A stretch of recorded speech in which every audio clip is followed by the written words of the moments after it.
ते एकदा तपासून घ्यायला पाहिजे। कालच्या भाषणामध्ये मोदींच्या 86 वेळा काँग्रेसचा उल्लेख होता। 86 वेळा ते काँग्रेस मुक्त भारत करायला निघायला होते। त्यांच्या डोक्यातून काँग्रेस अद्याप गेलेले नाही। 11 वर्षामध्ये 12 वर्षामध्ये काँग्रेस मुक्त भारत करायला निघाले होते आणि त्यांच्या नसानसामध्ये काँग्रेस आहे। रक्ताच्या प्रत्येक थेंबात आणि श्वासामध्ये काँग्रेस आहे। शब्दामध्ये काँग्रेस आहे। विचारामध्ये काँग्रेस आहे। हे मोदी कळत नकळत सांगतायत की काँग्रेस शिवाय या देशाला नेतृत्व कोणी देऊ शकत नाही। हे मोदी वारंवार हे सिद्ध करतात त्यांच्या कृतीतून। 850 जागा त्यांना लोकसभेच्या करायच्या होत्या, त्या आम्ही रोखल्या। याच्यामध्ये महिला आरक्षणाचा काडीमात्र संबंध नाही। 2023ला जे महिला आरक्षणाचं विधेयक मंजूर झालेलं आहे, सर्वानुमते 543 जागांच्या संदर्भात, त्या 543 जागांमध्ये 33% जागा महिलांना द्यायला आमची काहीच हरकत नाही। पण 543 जागा जर दिल्या तर कदाचित भारतीय जनता पक्षातले जे थोर पुरुष मंडळी आहेत त्यांच्या जागा महिला राखीव होतील।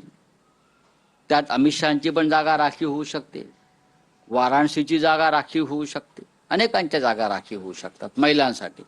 त्याच्यामुळे या थोर पुरुषांच्या जागांचा बचाव करण्यासाठी त्यांना 850 जागा निर्माण करायच्या आहेत। ही अत्यंत लाजिरवाणी भयंकर अशी गोष्ट आहे आणि देशासमोर हे सत्य आलेलं आहे। त्याच्यामुळे मोदींनी किती आक्रंदन केलं तरी काही फरक पडत नाही। परंतु राऊत साहेब, या निमित्ताने खरं तर भाषिक प्रांतवाद पण पुन्हा उफाळून आला असता। उत्तरेकडील राज्यामध्ये सर्वाधिक जास्त मोदींना हा देश कायम पेटवायचा असतो। कधी लव जिहादच्या नावाखाली, कधी धर्मांतरणाचे मुद्दे निर्माण करून, कधी कोणी काय खावं हे मुद्दे निर्माण करून। बरं, पण त्यांना असं कधी वाटत नाही की काश्मीरमधल्या पहलगावमध्ये किंवा पुलवामामध्ये असंख्य हिंदू मारले गेले,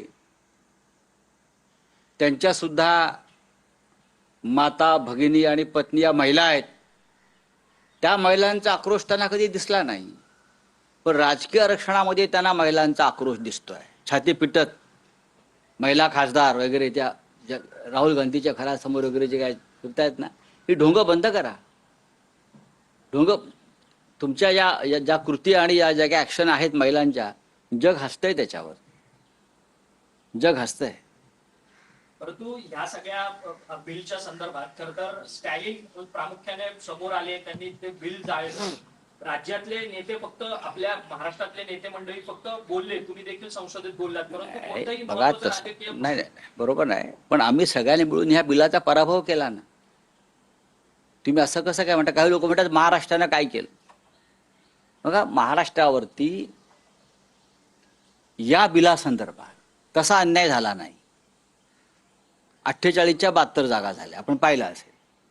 तरी आम्ही दक्षिणेतल्या राज्यांवरती अन्याय होतोय किंवा भारतीय जनता पक्ष हा देश तोडायला निघालाय, देशाचे डिव्हिजन करायला निघालाय, फोडाझोडा राज्य करा, या एका भूमिकेवरती आम्ही एकत्र राहिलो आणि दक्षिण विरुद्ध उत्तर हा संघर्ष पेटून या देशाला आग लागू नये म्हणून आम्ही स्टॅलिनच्या बाजूने उभे राहिलो। परंतु सध्या महाराष्ट्रात मात्र धर्मांतरण किंवा हिंदू मुस्लिम हे वाद मोठ्या प्रमाणात निर्माण होताना पाहायला मिळतात। एकीकडे डिलिमिटेशनचा मुद्दा होता, डिलिमिटेशनच्या मुद्द्यावर पाणी फेकण्यासाठी अशा प्रकारचे मुद्दे सातत्यानं काही संस्था आणि संघटनांकडून निर्माण केले जातात।